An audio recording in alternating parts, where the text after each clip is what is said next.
We have to have new language to acknowledge and appreciate the way people break through is different. You might think this is a circus performer. It's not. This is Claude Shannon.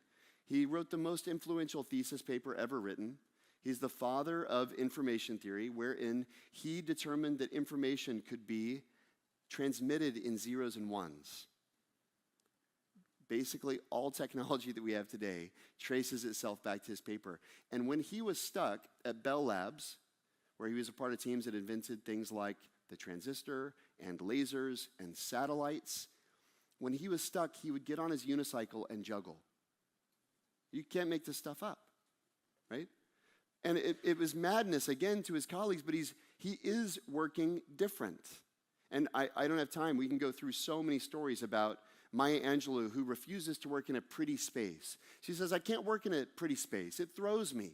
I need my space to be messy. But you show up at her, she actually rents hotel rooms to do her work. You show up in one of those rooms and it's strewn everywhere, and it looks messy. Do you think slacker? Or do you think Nobel laureate? Right?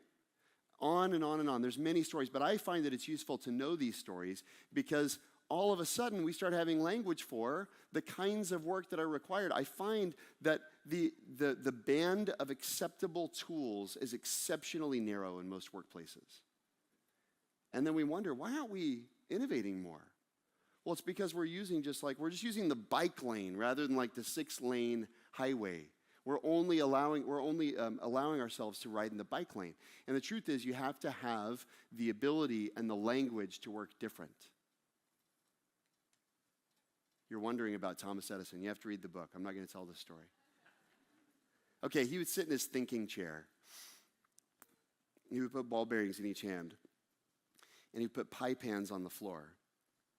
And he would doze off. And when he dozed off, he would drop the ball bearing. It would clatter into the pie pan. And he would ask an associate standing by to take dictation at whatever nonsense spewed forth from his hypnagogic state. Until very recently, he had more patents than anyone in the history of the world, right? You go, there's clearly, I don't know about you, I wasn't taught the pie pan trick in calculus class, right? But we can only appreciate these tools if we're aware that there's far more tools available to us than we know.